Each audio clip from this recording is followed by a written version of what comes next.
യാത്രയ്ക്ക ഭാഗം 22. മുറിയിലെ ജാലകത്തിലൂടെ പുറത്തേക്ക് നീക്കി ഇരിക്കുകയായിരുന്നു അഥർവ മീനു. അവിടെ നിന്നും കടലിൻ്റെ ഒരു ഭാഗം കാണാമായിരുന്നു. അഥർ അത്ഭുതത്തോടെ മീനുവിനെ ഉറ്റുനോക്കിയിരുന്നു. മീനു ഇത് കണ്ട് പുഞ്ചിരിച്ചു. അപ്പോഴല്ല എന്നെ എങ്ങനെ നോക്കുന്നത്? ഒന്നുമില്ല. എനിക്കിപ്പോഴും വിശ്വസിക്കാൻ കഴിയുന്നില്ല മീനു. നിൻ്റെ പുഴയോട് കടലിനോടുള്ള പേടി മാറ്റാനായി ഞാൻ എന്തുമാത്രം ശ്രമിച്ചതാ.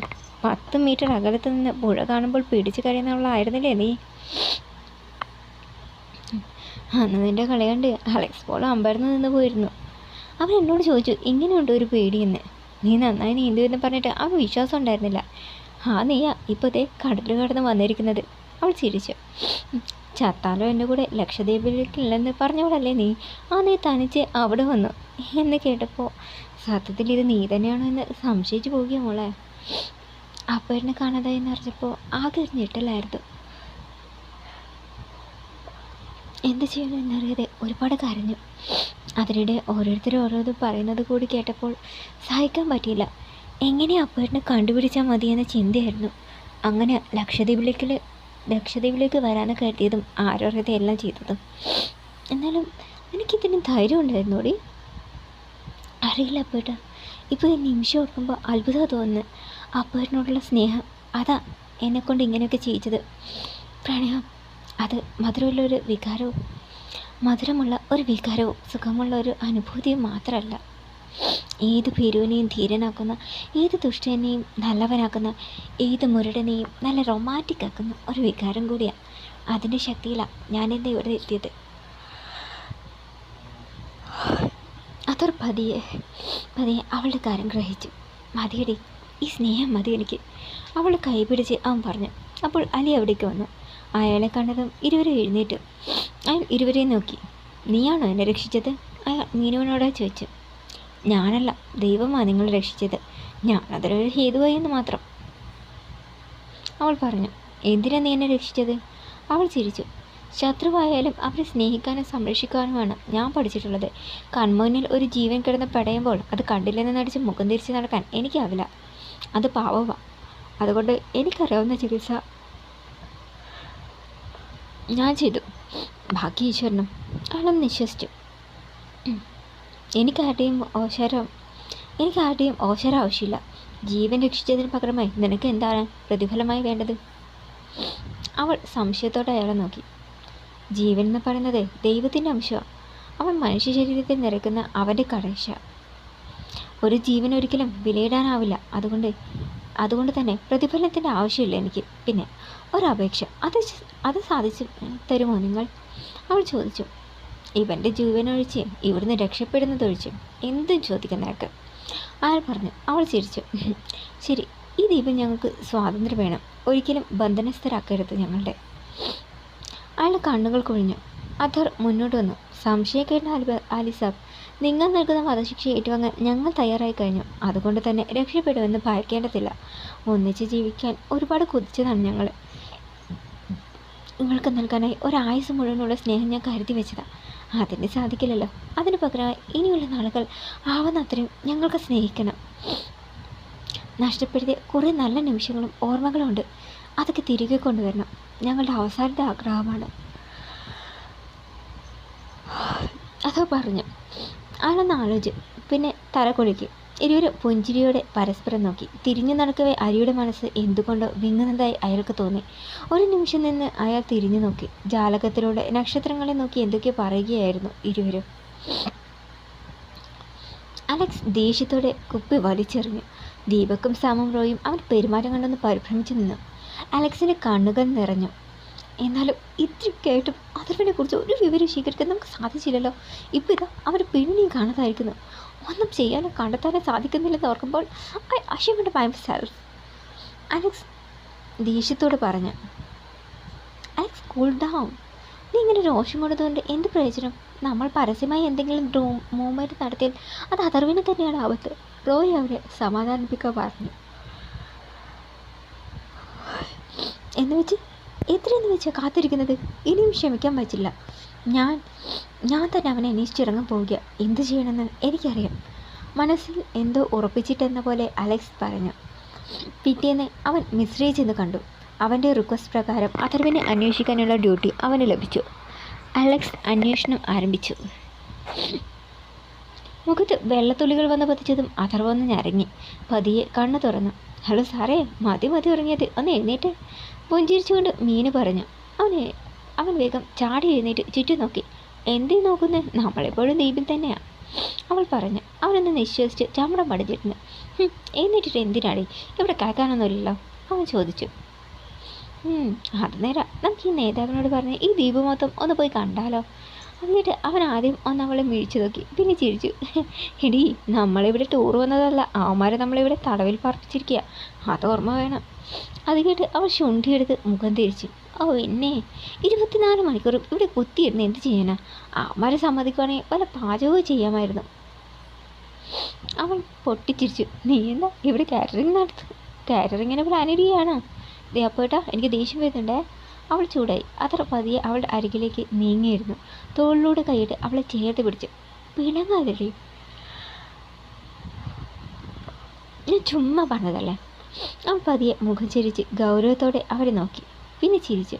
പെട്ടെന്ന് ഒരു ആട് കരയുന്നത് പോലുള്ള ശബ്ദം കേട്ട് ഇരുവരും ചുറ്റും നോക്കി. എന്താ അത്, ആരും കരയുന്ന പോലെ ഉണ്ടല്ലോ, മീനു പറഞ്ഞു. ആരും അല്ല, ഒരാടിൻ്റെ ശബ്ദമാണ്, അമ്മാരെ അറക്കം കൊണ്ടുവന്നതായിരിക്കും, അഥർ പറഞ്ഞു. അല്ല, ഇവർ ഈ സാധനങ്ങളും വെള്ളമൊക്കെ എവിടെ നിന്ന് സംഘടിപ്പിക്കുന്നത്? മീൻ സംശയത്തോട് ചോദിച്ചു. ഇവന്മാർക്ക് പുറത്ത് ആളുകളുണ്ട്. ആവശ്യമായ സാധനങ്ങളുടെ ലിസ്റ്റ് കൊടുത്താൽ അവരത് പുറം കടലിൽ എത്തിക്കും. ഈമാർ വേഷം മാറി ചെന്ന് അത് വാങ്ങിക്കൊണ്ടുവരും, അത് പറഞ്ഞു. അപ്പോൾ വെള്ളം, കടൽ വെള്ളം ശുദ്ധീകരിക്കാനുള്ള മാർഗമൊക്കെ ഇവന്മാർ നേരത്തെ ചെയ്തു വെച്ചിട്ടുണ്ട്. മീൻ തല കുലുക്കി. അല്ല, ഇതൊക്കെ അപ്പേട്ടിനോട് ആര് പറഞ്ഞു? അമ്മാരാണോ? അവൾ സംശയത്തോട് ചോദിച്ചു. ഇതൊക്കെ അമീർ പറഞ്ഞു തന്നതാ. വീണ്ടും ആടിൻ്റെ ദീനരോധനം കേട്ടതും മീനെ ചാടി എഴുന്നേറ്റു. അപ്പോൾ ആ കരച്ചിൽ കേട്ട് എന്താ പന്തിയേട് തോന്നുന്നു, നമുക്കൊന്ന് പോയി നോക്കാന്നേ, അവൾ പറഞ്ഞു. അവനൊന്ന് ആലോചിച്ചു. ശരി, വാ. അവൻ എഴുന്നേറ്റു. ഇരുവരും പുറത്തേക്ക് നടന്നു. അവിടെ പാചകം ചെയ്യുന്ന സ്ഥലത്ത് രണ്ടുപേർ ചേർന്ന് ആടിനെ അറക്കാനായി നോക്കുന്നു. ഒരാൾ വെള്ളമെടുത്ത് എന്തൊക്കെയോ ജപിക്കുകയാണ്, മറ്റവൻ ആടിനെ പിടിച്ച് നിൽക്കുന്നു. ഒരുവൻ്റെ കയ്യിൽ അറക്കാനുള്ള കത്തിയുണ്ട്. മീനു ഒരു നിമിഷം ആടിനെ നോക്കിയതും എന്തോ സംശയം തോന്നി. സൂക്ഷിച്ചു നോക്കിയതും അവൾ ഞെട്ടി. അപ്പോഴേക്കും അവർ ആടിന് വെള്ളം കൊടുത്തു. അതിനെ അറക്കാനായി കത്തി ഉയർത്തിയതും വേണ്ട എന്ന് പറഞ്ഞ് മീനു അവിടേക്ക് വന്നു. അത് കേട്ട് അവരൊന്ന് അതിശയിച്ചു. നിങ്ങൾ എന്തീ കാണിക്കുന്നത്? അവൾ രോഷത്തോട് ചോദിച്ചു. എനിക്ക് കണ്ടാൽ മനസ്സിലാവില്ലേ ആടിനെ അറക്കാൻ പോകുന്നു? അതെനിക്ക് മനസ്സിലായി, പക്ഷേ ഈ ആടിനെ അറക്കാൻ പറ്റില്ല. അവൾ പറഞ്ഞത് കേട്ട് ഒന്നും മനസ്സിലാകാതെ അവർ പരസ്പരം നോക്കി. അറക്കാൻ പറ്റില്ലെന്നോ? അതെന്താ? അവൾ അവജ്ഞയോടെ അവനെ നോക്കി. എന്താണെന്നോ? നിങ്ങൾ ഈ ആടിനെ കണ്ടില്ലേ? ഇത് ഗർഭിണിയായ ആടാണ്, അതിന് കൊല്ലാൻ പാടില്ല, അവൾ പറഞ്ഞു. അപ്പോഴാണ് അഥർവർഗം എല്ലാവരും ആടിൻ്റെ വയറ്റിലേക്ക് നോക്കിയത്. അത് വീർത്തിരിക്കുന്നു. അതിനെന്താ, നാളെ അതും പിറന്നു വീണാൽ അതേയും മറക്കാനുള്ളതല്ലേ, അവരിൽ ഒരുവൻ ചോദിച്ചു. അത് കേട്ട് അവൾക്ക് കോപം ഇരട്ടിച്ചു. നിങ്ങൾ എന്തും മനുഷ്യരാടോ, എങ്ങനെ ഇങ്ങനെയൊക്കെ സംസാരിക്കാൻ തോന്നുന്നു? താൻ ഒരിക്കലും മരിക്കേണ്ടവനല്ലേ എന്ന് കരുതി ആരെങ്കിലും മുന്നേ ചാവാൻ നിൽക്കുമോ? ഇല്ലല്ലോ. ഇത് നോക്ക്, നീ ഒരു പെണ്ണാണെന്നത് കൊണ്ടാ ഞങ്ങൾ ഇത്രയും നേരം ക്ഷമിച്ചത്. ഞങ്ങളുടെ ജോലിക്ക് തടസ്സം നിൽക്കാതെ മാറി നിൽക്ക്. അസ്ലം, വെട്ടതിന്, അയാൾ പറഞ്ഞു. കത്തി പിടിച്ചവൻ വെട്ടാനോങ്ങിയതും അഥർവന്ന് കത്തിയിൽ പിടിച്ചു. കൈമുറിഞ്ഞ് ചോര ഒഴുകി, പക്ഷെ അവൻ പതറിയില്ല. അയ്യോ, അവിടെ ചോര! മീനു വേഗം കൈ പിടിച്ചു മാറ്റി. ആഴത്തിലുള്ള മുറിവല്ല, മീനു വേഗം തൻ്റെ ഷാളിൻ്റെ ഒരു ഭാഗം കീറി മുറിവിൽ വെച്ച് കിട്ടി.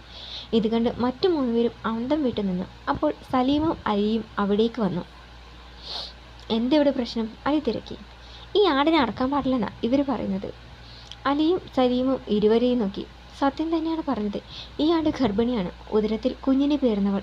അവൾ ആരായാലും വധിക്കപ്പെടേണ്ടവളല്ല, സംരക്ഷിക്കപ്പെടേണ്ടവളാ.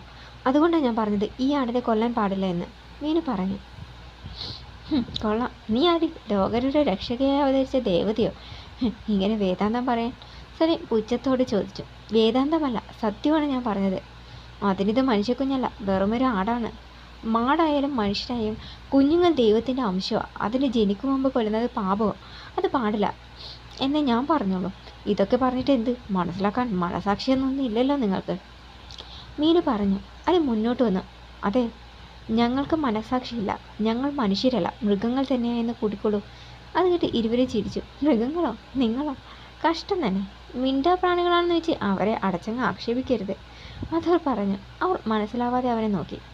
മൃഗങ്ങൾ ജീവികളെ ആക്രമിക്കുന്നത് ആഹാരത്തിന് വേണ്ടിയും സ്വയരക്ഷയ്ക്ക് വേണ്ടിയുമാണ്. പക്ഷേ സാധുക്കളായ ജനങ്ങളെ നിങ്ങൾ കൊന്നൊടുക്കുന്നത് എന്തിനു വേണ്ടിയിട്ടാണെന്ന് ഇപ്പോഴും മനസ്സിലാവുന്നില്ല. മൃഗങ്ങളുടെ കാര്യം ആലോചിച്ച് നോക്കുമ്പോൾ അതിൽ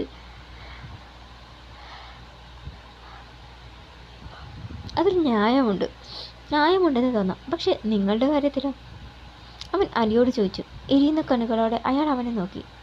അതുവിടെ, മൃഗങ്ങൾക്ക് മനസാക്ഷിയില്ല എന്ന് നിങ്ങൾ കരുതേണ്ടതില്ല. അവയും രക്ഷിച്ച ചരിത്രമുണ്ട്.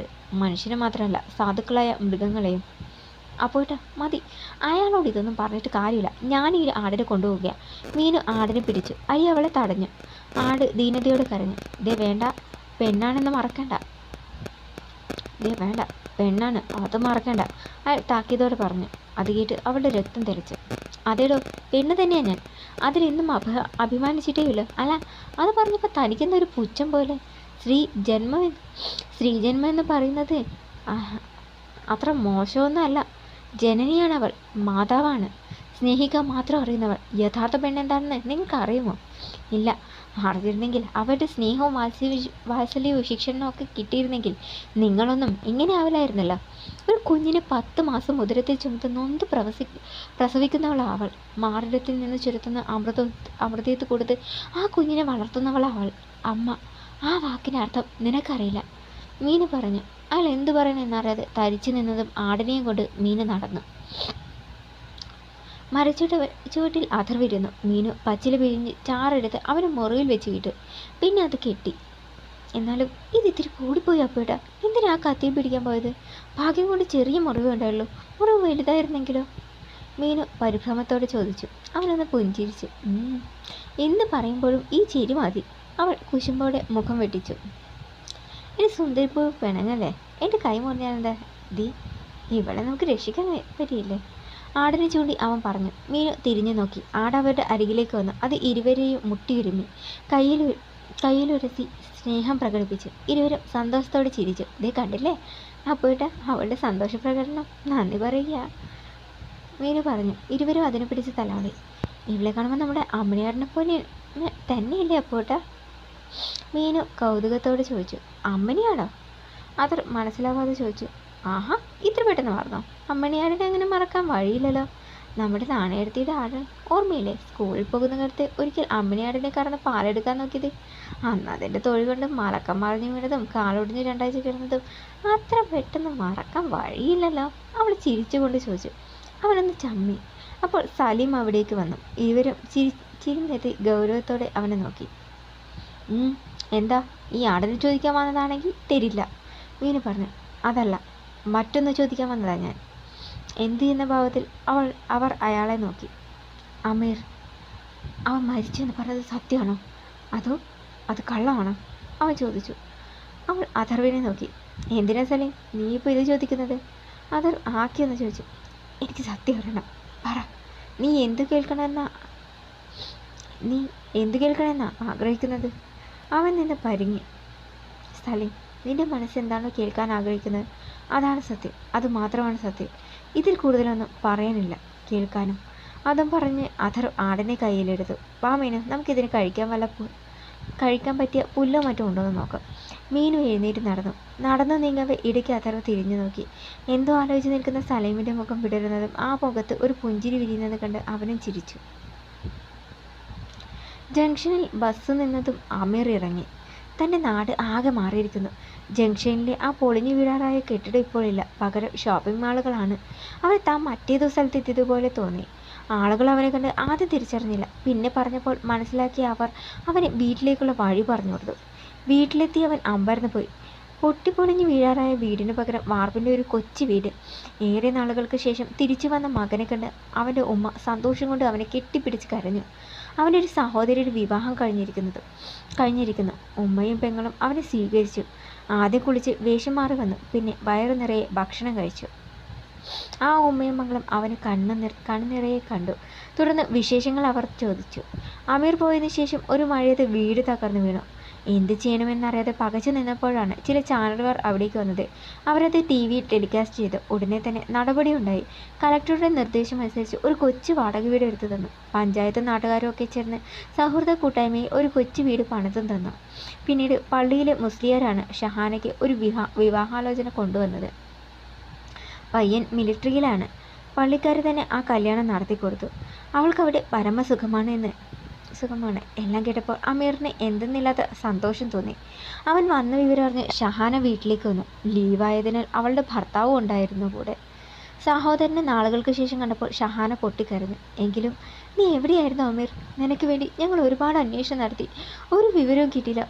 ഈ ലീവിന് വന്നപ്പോൾ മുഖ്യമന്ത്രിയെ നേരിട്ട് കണ്ട് നിവേദനം കൊടുക്കാമെന്ന് കരുതിയിരുന്നതായിരുന്നു ഞങ്ങൾ. ഷഹാനയുടെ ഭർത്താവ് ഫൈസൽ പറഞ്ഞു. അമീർ ഒന്ന് പരിങ്ങി. ഞാൻ പറഞ്ഞല്ലോ ഫൈസി, കപ്പലിൽ പെട്ടുപോയതാ. അത് എവിടേക്കാണ് പോകുന്നത് എന്ന് പോലും എനിക്കറിയില്ലായിരുന്നു. അവൻ പറഞ്ഞു. കഴിഞ്ഞതൊക്കെ കഴിഞ്ഞു, ഇനി അതിനെക്കുറിച്ച് പറയണ്ട, ഉമ്മ പറഞ്ഞു. അതെ, ഭാഗ്യം കണ്ട് ഇവൻ വേറെ അപകടത്തിലൊന്നും ചെന്നുപെട്ടില്ലല്ലോ. കേട്ടിട്ടില്ലേ ചില തീവ്രവാദികളും കൊള്ളക്കാരും ഒക്കെ ചിലരെ തട്ടിക്കൊണ്ടുപോയി എന്ന വാർത്ത? ഷഹാന പറഞ്ഞു. അമീർ ഒന്ന് ഞെട്ടി. കഴിഞ്ഞ ദിവസം കൂടി കണ്ടതല്ലേ ആ അഥർവിനെ തട്ടിക്കൊണ്ടുപോയ വാർത്ത? പാവം, ഫൈസൽ പറഞ്ഞു. അമീറിൻ്റെ തലച്ചോറിനകത്ത് ഒരു സ്ഫോടനം നടന്നതുപോലെ തോന്നി. നാടിന് വേണ്ടി നാട്ടുകാർക്ക് വേണ്ടി നല്ലതേ ചെയ്തിട്ടുള്ളൂ ആ പാവം. എന്നിട്ട് കണ്ടില്ലേ ആ ദുഷ്ടന്മാർ ആ പാവത്തിനെ ഉപദ്രവിക്കുന്നത്? ദൈവം പൊറുക്കൂല അവരോടൊന്നും, ഷഹാന പറഞ്ഞു. ആ വാർത്ത കേട്ടത് മുതൽ ആ കുട്ടിക്ക് വേണ്ടി ഞാനും പഠിച്ചവനോട് പ്രാർത്ഥിക്കാറുണ്ട്. സ്വന്തം മോനെ കാണാതെ അവനെന്താ പറ്റിയതെന്നറിയാതെ നെഞ്ചുരുകി കഴിയുന്ന ഒരു അമ്മയുടെ വേദന അത് നല്ലോണം മനസ്സിലാക്കുന്നുണ്ട് എനിക്ക്. ആ വേദന ഒത്തിരി അനുഭവിച്ചോളാം ഞാൻ, ഉമ്മ അമ്മയുടെ തഴുകിക്കൊണ്ട് പറഞ്ഞു. അവന് വല്ലാത്തൊരു വിമ്മിട്ടം തോന്നി. എൻ്റെ പ്രാർത്ഥനയുടെ ഫലമായിട്ട് എൻ്റെ കുട്ടിയെ പഠിച്ചോൻ കൊണ്ടു തന്നത്. അതുപോലെ ആ കുട്ടിയെ പഠിച്ചോൻ തരും. ദൈവത്തിൻ്റെ അംശമുള്ളവൻ ആ കൊച്ചി. അവനെ പഠിച്ചോക്കാ രക്ഷിക്കാതിരിക്കൂല, ഉമ്മ പറഞ്ഞു. പറയാൻ പറ്റൂല അമ്മ. ചില മനുഷ്യർക്ക് മുന്നേ ദൈവവും നിസ്സഹായനായി നിൽക്കേണ്ടി വരും. പ്രവാചകനെ കളറിഞ്ഞതും ദൈവപുത്രനെ കുരിശിലേറ്റിയതും മനുഷ്യവംശത്തിൽ പിറന്നവനാണെന്ന കാര്യം മറക്കേണ്ട. ഫൈസൽ അതും പറഞ്ഞ് എഴുന്നേറ്റ് നടന്നു. അമീർ ആകെ വല്ലാത്തൊരു അവസ്ഥയിലായിരുന്നു. പഠിച്ചോനെ, താൻ ചെയ്തത് തെറ്റായിപ്പോയാ അവരെ രക്ഷിക്കാതെ പോയത്? സത്യം അറിഞ്ഞിട്ടും ഒന്നും ചെയ്യാതെ നിന്നു. തൻ്റെ മൗനം ആ 2 നല്ല ജീവനുകൾ എടുക്കാനിടയാവുമോ? ആ പാവക്കറ താൻ എവിടെ കൊണ്ട് കളയും? തളർച്ചയോടെ അമീർ എഴുന്നേറ്റ് നടന്നു. അഥർവും മീനവും കൂടി ആടിനെയും കൊണ്ട് നല്ല പൊല്ല് കിട്ടുന്ന സ്ഥലത്ത് ചെന്നു. അതിനെ അവിടെ വിട്ട ശേഷം ഇരുവരും തണലിൽ ചെന്നിരുന്നു. അപ്പോഴേട്ടന് ഓർമ്മയുണ്ട് നമ്മുടെ കുട്ടിക്കാലം? അന്ന് മേലെടുത്ത് കുറേ പൈക്കളുണ്ടായിരുന്നു. അച്ഛനാ വന്ന് അതിനെ കുളിപ്പിക്കുകയും വൃത്തിയാക്കിയൊക്കെ ചെയ്തിരുന്നത്. മീന് ഓർമ്മകൾ അയവിറക്കിക്കൊണ്ട് പറഞ്ഞു. പിന്നെ ഞാനും ചെല്ലാറുണ്ടായിരുന്നു. കറന്നു വെച്ച പാലെടുത്ത് ഞാൻ കുടിക്കുമ്പോൾ നിൻ്റെ അച്ഛൻ എന്നെ വഴക്ക് പറയും. ഒരു ദിവസം അങ്ങനെ കുടിച്ച് രാത്രി വയറുവേദന വന്നു. ഞാൻ കരഞ്ഞു വിളിച്ചു. രാത്രിക്ക് രാത്രി എന്നെയും കൊണ്ട് ഹോസ്പിറ്റലിൽ പോകേണ്ടി വന്നു അച്ഛന്. അമ്പാടിക്കടലിൽ നിന്നല്ലേ പാർവതിയമ്മ വിളിച്ചിരുന്നത്? അവൾ കുസൃതിയോട് അവനെ നോക്കി. പക്ഷേ ഞങ്ങളുടെ പേര് വേറെയാട്ടോ. അവൻ പറഞ്ഞത് കേട്ട് സംശയത്തോടെ അവൻ അവളെ നോക്കി. ഉണ്ണിയുടെ അവൾ കള്ളച്ചിരിയോടെ പറഞ്ഞു. അവൻ വാഹം പൊളിച്ച് അവളെ നോക്കി. പക്ഷേ ഞാനിട്ട് പേരായിരുന്നല്ല, പേര് വേറെ. തീറ്ററപ്പായി അധികരുതും അവൻ ചാടി എഴുന്നേറ്റ്. ഇടി! അവൻ അവിടെ നിന്നും ഒരു വടിയെടുത്തു. അവൻ ഞെട്ടി ചാടി എഴുന്നേറ്റ്. അയ്യോ! അവൾ ഓടി. പിന്നാലെ അഥർവം. അപ്പോഴാ വേണ്ട. ഓടുന്നതിനിടെ അവൾ വിളിച്ചു പറഞ്ഞു. ഇല്ലടി, നിന്നെ ഞാൻ ഇങ്ങനെ വിട്ടില്ല. തീറ്ററപ്പായി അല്ലേ? അവൻ പിന്നാലെ ഓടി. അയ്യോ രക്ഷിക്കണേ എന്ന് വിളിച്ചുകൊണ്ട് അവൾ താവളത്തിൻ്റെ മുറ്റത്തേക്ക് ഓടി. ബഹളം കേട്ട് എല്ലാവരും അവിടേക്ക് വന്നു. ഇതെന്താ രണ്ടും കൂടി തള്ളായോ? അവർ പരസ്പരം ചോദിച്ചു. അയാൾ ദേഷ്യത്തോടെ മുന്നോട്ട് വന്നതും മീനു ഓടിച്ചെന്ന് അയാളുടെ പിന്നിൽ വിളിച്ചു. എൻ്റെ പൊന്നിയേട്ടാ, എന്നൊന്ന് രക്ഷിക്കും, ഇല്ലെങ്കിൽ ഞാൻ എന്നെ തല്ലും. അവൻ്റെ കയ്യിൽ പിടിച്ച് മീന് പറഞ്ഞു. അയാൾ വായും പൊളിച്ച് നിന്നുപോയി. അഥർവ അയാൾക്ക് മുന്നിൽ നിന്നു. ഡി, മര്യാദയ്ക്ക് ഇങ്ങോട്ട് വാടി. അവൻ പറഞ്ഞു. ഇല്ല, എന്നെ തല്ലാനല്ലേ, അത് നിനക്ക് കിട്ടില്ല. അവൾ കൊഞ്ഞനും കുത്തിക്കൊണ്ട് പറഞ്ഞു. അതുകൊണ്ട് അവന് ശുണ്ടി കയറി. ആഹാ, അത്ര കയോ? അവൻ മുന്നോട്ട് വന്നതും അലിയെ പിടിച്ച് അവന് നേരെ തടയിട്ട് അവൾ ചിരിച്ചുകൊണ്ടോടി സലീമിന് പിന്നിൽ നിന്നു. സലീം ഒന്ന് അന്താളിച്ചു. വീഴാൻ പോയ അലിയെ അവൻ പിടിച്ചു. പിന്നെ തിരിഞ്ഞ് അവളെ നോക്കി. ഡി, അവൻ ഓടിയതും സലീമിനെ അവരെ നേരെ തള്ളി അടുത്ത ആളുടെ പിന്നിലേക്ക് ഓടി. ഇതിങ്ങനെ തുടർന്നുകൊണ്ടേയിരുന്നു. എല്ലാവരും ആദ്യം അമ്പരന്നു. പിന്നെ ആ കളി കണ്ട് അവർക്കും കൗതുകം തോന്നി. എല്ലാവരും ചിരിച്ചു. അലി രൂക്ഷമായി അവരെ നോക്കിയതും അവർ ചിരി അടക്കി.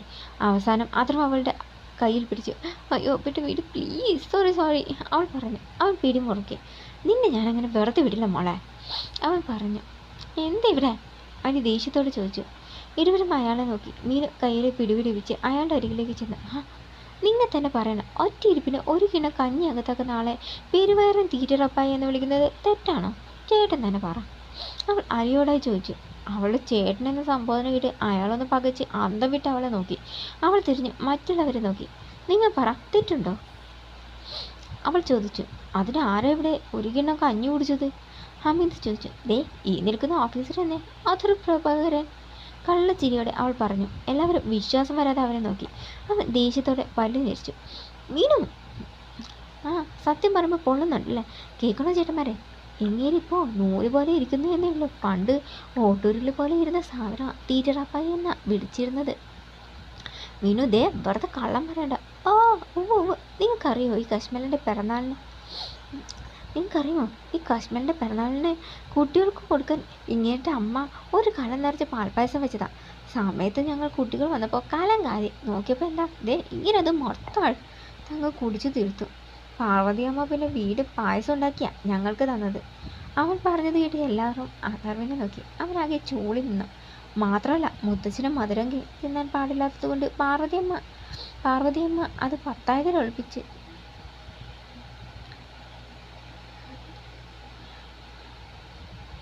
മുത്തശ്ശിന് മധുരം തിന്നാൻ പാടില്ലാത്തത് കൊണ്ട് പാർവതിയമ്മ ലഡു പത്തായത്തിൽ ഒളിപ്പിച്ച് വെച്ചതാ.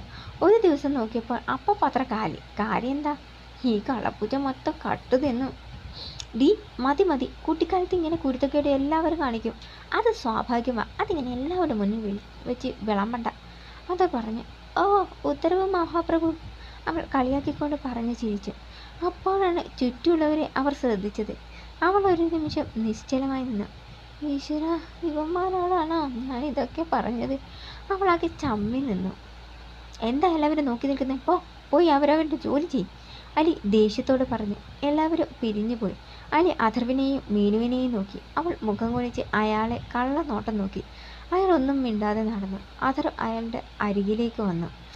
അവളുടെ ചെവി പിടിച്ച്, അമ്മേ എനിക്ക് വേദനിക്കുന്നു, വീട്ടപ്പേട്ടാ, അവൾ കരഞ്ഞുകൊണ്ട് പറഞ്ഞു. ഇത് ചെറിയ ശിക്ഷ, മീനിനാളും തരം നോക്കാതെ ഇമാതിരി വർത്താനം പറഞ്ഞാലുണ്ടല്ലോ. അവൾ പിടിവിട്ടു. അവൾ തൻ്റെ ചെവി പിടിച്ചുകൊണ്ട് അവനെ നോക്കി പേടിപ്പിക്കുന്നു ഉണ്ടക്കണ്ണി. അവൻ ചോദിച്ചു. ഓടെ കാശ്മീല, ഞാൻ ഇനി മിണ്ടില്ല, എന്നോട് കൂടാനും വരണം. അവൾ മുഖവും വീർപ്പിച്ച് തിരിഞ്ഞു നടന്നു. ഈശ്വര, കളി കാര്യമായോ? സീരിയസ് ആയി പിണങ്ങിയതാണോ? അവൻ സംശയത്തോട് ചോദിച്ചു. അത് മാറ്റാനുള്ള വിദ്യയൊക്കെ എനിക്കറിയാലോ, കള്ളച്ചിരിയോട് പറഞ്ഞ് അവൻ നടന്നു. ചെടികൾക്കിടയിൽ കാഴ്ച നിൽക്കുന്ന മുള്ളുചെടി അവൻ കണ്ടിരുന്നു. അത് നല്ല പഴുത്ത മുള്ളുപഴം, ചിലയിടത്ത് കൊട്ടക്കപ്പഴം എന്നും പറയും. പറിച്ചു. ഒരു വലിയ ഇല പറിച്ച് കുമ്പിളാക്കി പഴം പറിച്ച് അതിലിട്ടു. പിന്നെ അതുമായി ചെന്നു. താവളത്തിൽ അവളില്ലായിരുന്നു. അവൻ അകത്തും ചുറ്റിനും നോക്കി. എവിടെയും അവളെ കാണാനില്ല. അവൻ പരിഭ്രമിച്ചു. ഈശ്വര, ഇവിടെ എവിടെ പോയിരിക്കുന്നു? അവൻ ഭീതിയോടെ അവിടമാകെ അന്വേഷിച്ചു. കണ്ടില്ല. അവൻ പിന്നിലേക്ക് ചെന്നു. അവിടെ രണ്ടുപേർ പാചകം ചെയ്യുന്നുണ്ടായിരുന്നു. അവൻ അവരുടെ അരികിലേക്ക് ചെന്നു. അതെ, നിങ്ങൾ മീനുവിനെ കണ്ടായിരുന്നോ? അവൻ തിരക്കി. ഞങ്ങളോ? അവൻ നിൻ്റെ കൂടെയല്ലേ ഉണ്ടാവാറ്? അവർ ചോദിച്ചു. അതെ, പക്ഷേ എന്താ രണ്ടുപേരും കൂടി പിണങ്ങിയോ? അവൻ നിന്ന് പരിങ്ങി. അത് നീ അവളെ തല്ലാനോടിച്ചതുകൊണ്ടല്ലേ അവൾ പിണങ്ങിയിട്ടുണ്ടാവുക. അത് വെറുതെ വേണ്ടാത്ത പണിക്ക് നിൽക്കണ്ടായിരുന്നു. അവൻ ചിരിച്ചു. ചേട്ടാ, ഈ കാമുകന്മാർക്കിടയിൽ പിണക്കം എന്ന് പറയുന്നത് ഒരു രസമുള്ള കാര്യമാണ്. അതിനുശേഷമുള്ള ആ ഇണക്കം ഉണ്ടല്ലോ, അത് വല്ലാത്തൊരു സുഖമാണ്. അത് അനുഭവിച്ചാലേ മനസ്സിലാവും, അവൻ പറഞ്ഞു. അവർ അവനെ നോക്കി ഒന്ന് ഇരുത്തി മൂളി. അപ്പോൾ സലീം അവിടേക്ക് വന്നു. എന്തെവിടെ? അവൻ ചോദിച്ചു. അത് ആ പെണ്ണിനെ കണ്ടോന്ന് ചോദിക്കുകയായിരുന്നു. സലീം അഥർവിനെ ഒന്ന് നോക്കി. രണ്ടാളും ഇത് നഴ്സറി സ്കൂളാണെന്നാണോ വിചാരിച്ചിരിക്കുന്നത്, ഓടിത്തൊട്ട് കളിക്കാൻ? അവൻ അല്പം ഗൗരവത്തോട് ചോദിച്ചു. നഴ്സറി സ്കൂളിൽ മാത്രമേ ഇങ്ങനെയൊക്കെ പാടുള്ളൂ എന്ന് ആരാ പറഞ്ഞത്? കളിക്കാനും ചിരിക്കാനും ഇണങ്ങാനും പിണങ്ങാനും പ്രായം ഒരു പ്രശ്നമല്ലടോ. 6ലും കളിക്കാം, 60ലും കളിക്കാം. അതൊക്കെ ജീവിതത്തിലെ സന്തോഷമാണല്ലോ, അഥർ പറഞ്ഞു. മതി നിന്റെ വേദാന്തം. നിന്റെ പെണ്ണിതാ ആ പാറപ്പുറത്ത് ഇരിപ്പുണ്ട്, ചെല്ലി, സലീം പറഞ്ഞു. അത് കേട്ടതും അദർ സന്തോഷത്തോടെ അവനെ നോക്കി. താങ്ക് യു ബ്രോ, അതും പറഞ്ഞ് സന്തോഷത്തോടെ അവൻ ഓടി. തുടരും.